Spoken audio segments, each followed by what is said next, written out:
Thank you once again for being with us on the Sage. As usual, I'm Dr. Kechi Obuago, your host on this show. Thank you for having been with us last week when we started a beautiful story of the basic principles that guide the fellowship program on entrepreneurship for young people that we run. The program that we want as many partners in this country to join and replicate for the good of our young people. A program that we're confident is already galvanizing a movement of young entrepreneurs. Today, we have another very, very exciting element for you, where we have asked some of these young entrepreneurs, those particularly who are part of the newest set, the 2021 set, who are now in the process of graduation. We have asked them to come so that it's not just that we talk, but also that you hear from them. They started this journey in January 2021. What has the year been like for them? What has been the experience of being a fellow within the C4C Fellowship Program? We cannot do better than hear from the horse's mouth themselves. Stay with me. We'll be back as we introduce them.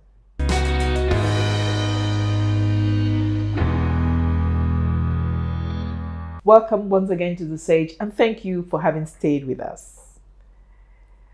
It is indeed now a real pleasure to introduce some of the young fellows that give us so much pleasure, that have brightened our lives this year, 2021, in the 2021 batch of fellows.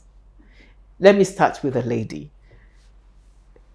Starting with the lady, our dear Lillian Anefu. I know I got the name wrong, but it's all right. She will say it properly herself. And John Tokula. Yes. Wonderful young people have inspired us during the various trainings and get-togethers and capacity buildings, and have consented to get away from the Christmas trade and the Christmas rush to be with us in the studio to share their own experience of the first capacity building workshop that we held with them as C4C, and their experience of finally meeting C4C as a team, as a body. So let me start with you, Lillian. Say your name properly for this audience, because I have said Anefu, trying to get it right, but I doubt if I did. But tell us, what has been your experience, or what was your experience of that, in particular, that first capacity building workshop? Thank you very much, Mommy, for having me. You got my name correctly. It's Lillian Anefu. Oh, so I did well. Yes, you did. Thank you. Well, I came there with a very open mind, hoping to learn. Even though I didn't know so much about business. Permit me to say I was doing business like a market woman. Yes. But when I got to the first capacity building, it opened my mind to realize most of the things that I was doing wrong. Although I had a book that I kept my financial records, but then there were still other things that, like some small expenses that I ought to include in my book that I didn't. Those, I would just oversee them like it's quite a small amount.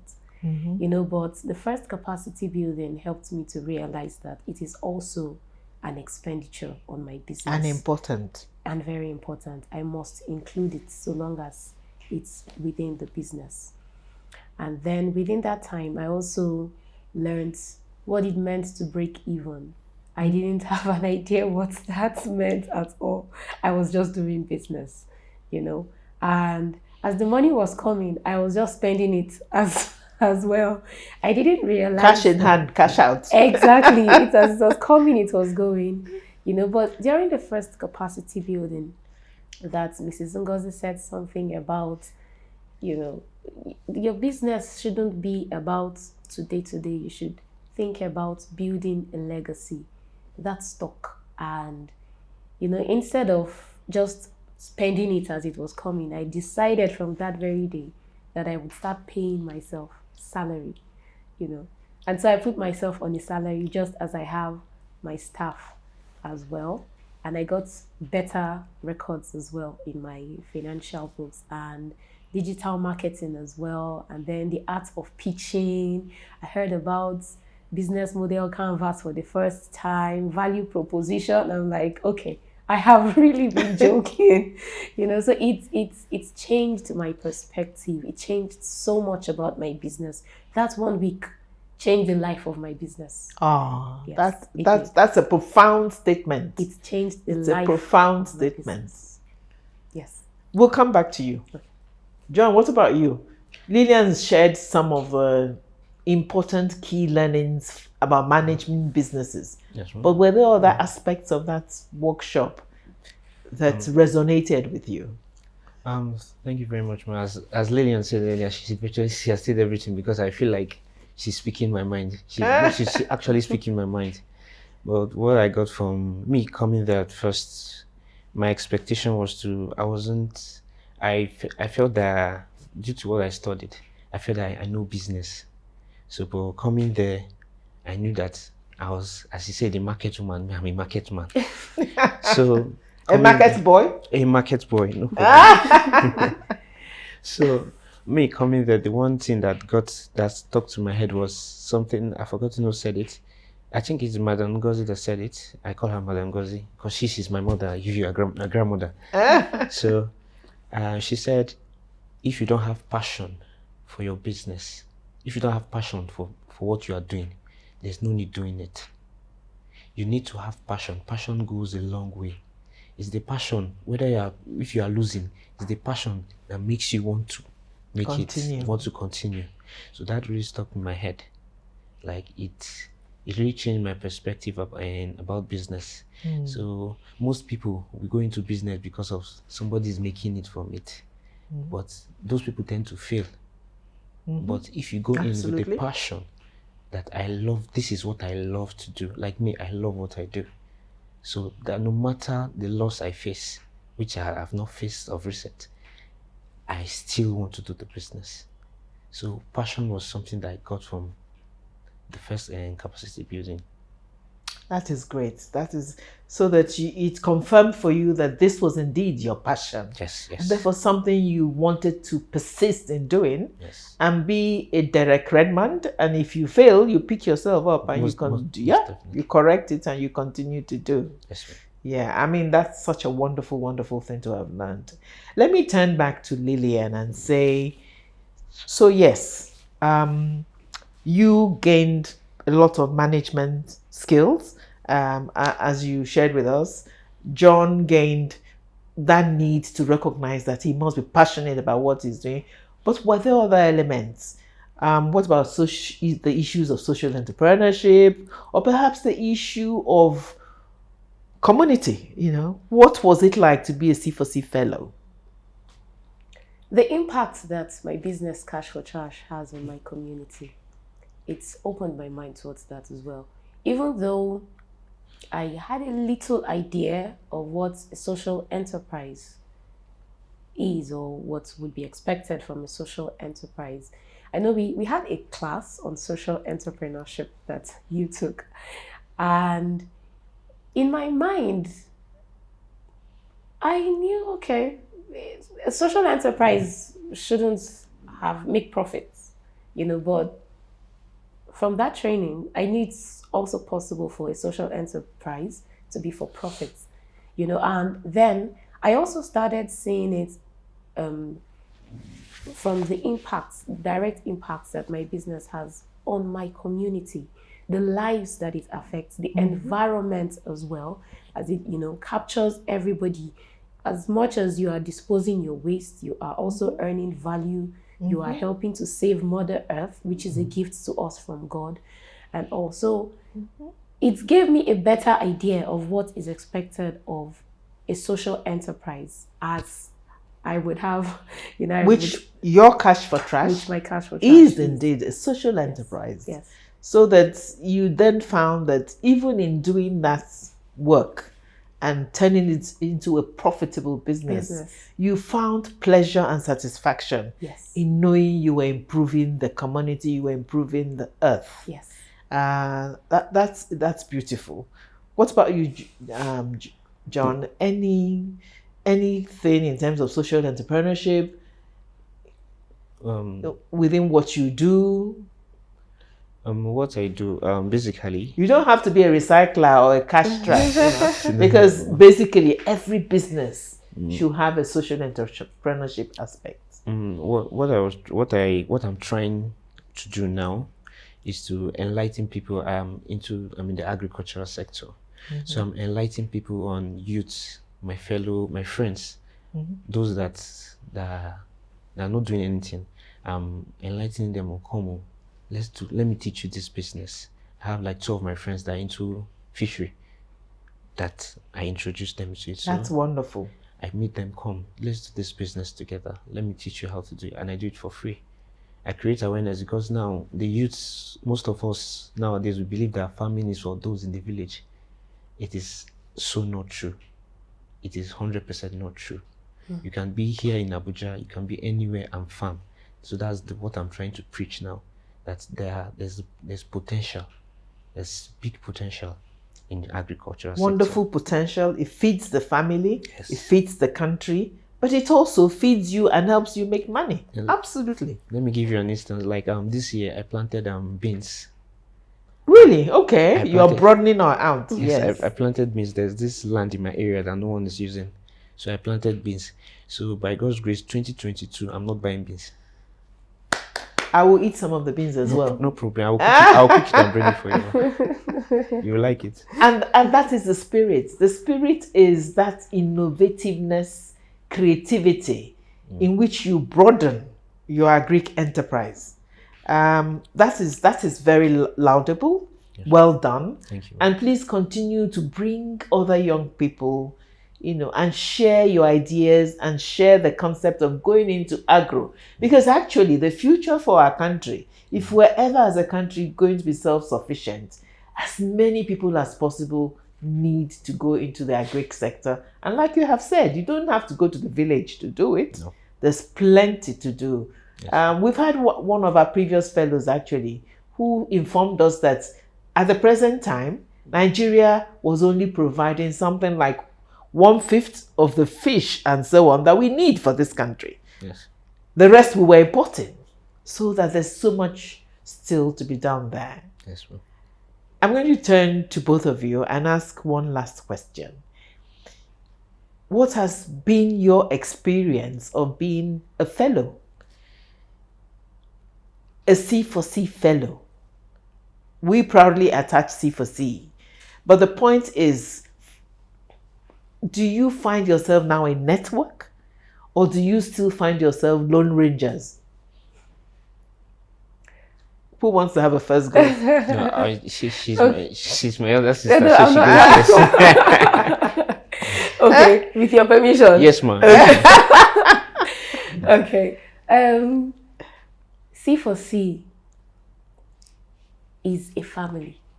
I feel like a younger sister to many of the alumni, those that have graduated before me.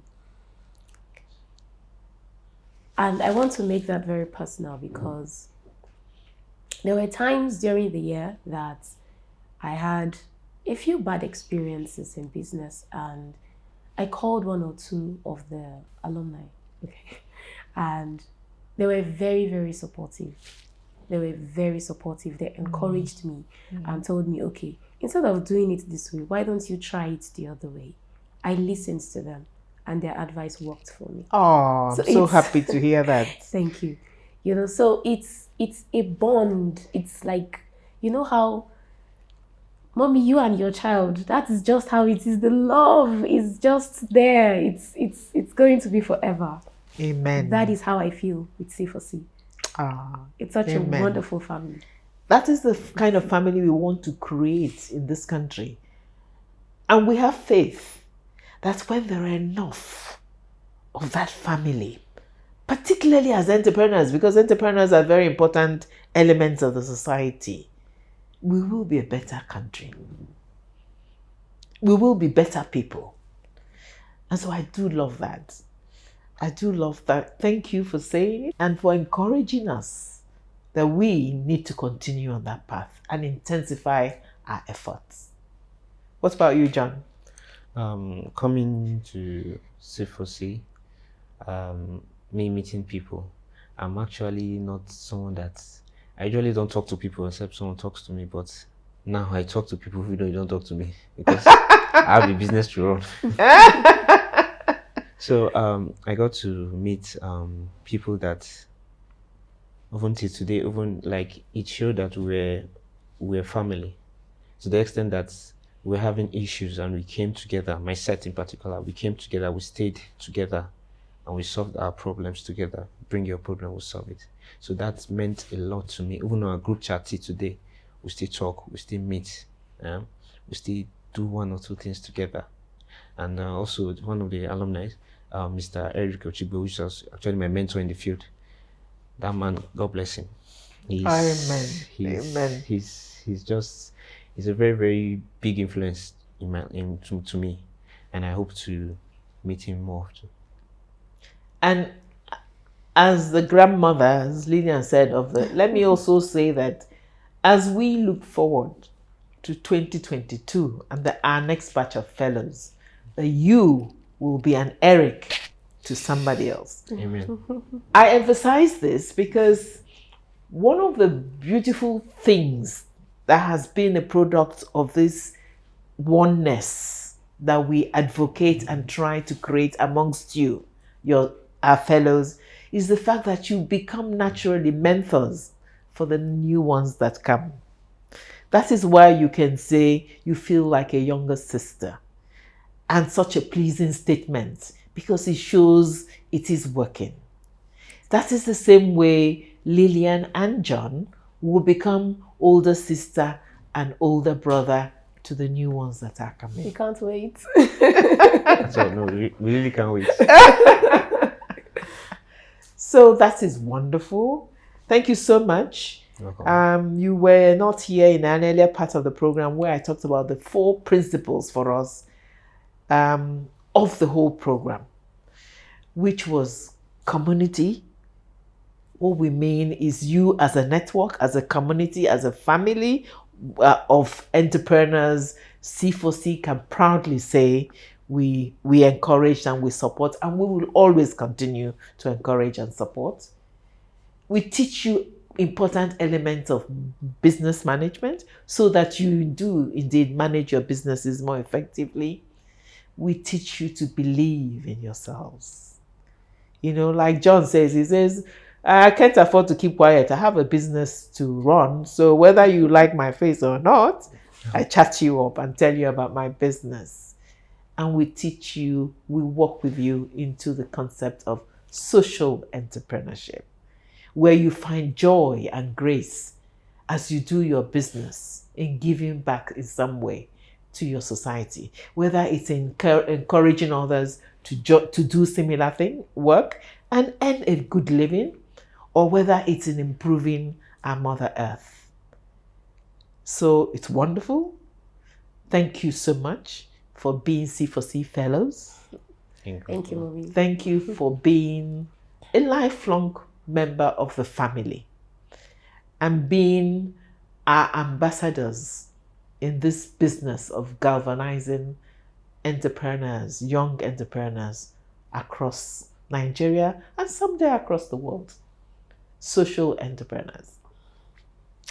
Thank you. Stay with us. We'll be back for the last part of the segment.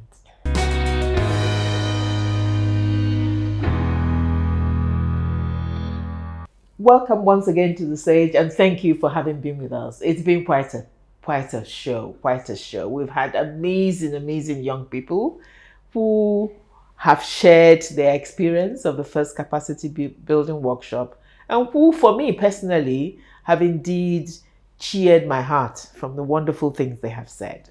So as we round up, I will turn once again to Lillian and to John and say, can you please say a few last words to our audience? Big sister, he Yes, says, big sister, Maybe please. my younger brother should go first. I'm permitting you now. I respect you very much. Okay.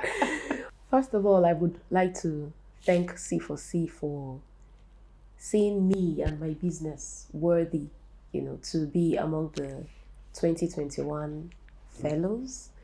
Even though before I came, people and some of my friends were like, come on, you have a master's degree. What are you doing with this kind of job?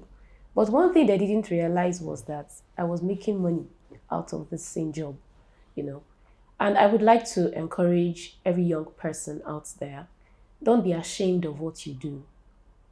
Don't give up on your dreams. Don't give up on your passion. So long as it is paying your bills, so long as it's keeping you busy, it is worth the journey. And C4C has held my hand to walk with me on that journey. So God bless C4C. Oh, thank you so much. Thank you so much, my dear. John? I also want to, from what my elder sister said, let me tap from you. So I also want to thank C4C for this opportunity. Being here means a lot to me. I started, and where I am now, I feel I have accomplished something, and I hope and I say thank you to C4C. And also I would like to use this opportunity for those who are interested in agriculture. It's a very, very taxing job, but the end result is good. I will not lie to you. Normally, I don't usually wear corporate like this. I'm always on my short knicker and my slippers. So when you see me as a farmer. But, and that notwithstanding, but I'm still smiling to the bank, which I'm grateful for. So it's something that I would advise you should take part in. It's not for those in the village. It's not for those in the village. All alone, you can participate. You can feed yourself. Even though you are not selling, you can still feed yourself from this craft. So I would advise you go into this. And also C4C, I'm still very grateful. I'm always available anytime you want me. Thank you very much. Thank you so much. Thank you so much, both of you. When I say thank you, I say on behalf of C4C, but I also say personally, because what I have found is that I derive, surprisingly, so much joy from seeing you succeed, from knowing that your life is better, but also from knowing that you will still go through rough times, because that is life, but that you're better equipped to handle them. And I feel deeply privileged that you are part of our family. I'm part of the future mentors of other young people who will come and need help, and you will be there. You've said beautiful last words. There's no need for me to attempt to summarize them. But I want to say that they, John and Lillian, typify fellows in C4C because they have imbibed some of the concepts, which are the first episode that began this particular one on capacity building we talked about. They're amazing young people who now rightly believe in themselves and their gifts and their passion, who are working hard, who know that nothing is good enough except that finish line. So it continues to be a wonderful ride as we continue to learn, as we implement the program. as we continue to be there for each other. And to all our viewers out there, we call on you to join this effort. It is a movement. It is a movement that needs to continue and grow. It can be done anywhere you are in. It doesn't have to be the C4C environment alone. What is important are the principles. And that's why we're sharing them publicly on this show. On this show and in our YouTube channel, where you can go and listen over and over again. Because the principles are important and our young people need them to grow, to flourish. We thank you for having been with us, and we ask you to join us next week as we continue this wonderful story. Thank you. See you next week.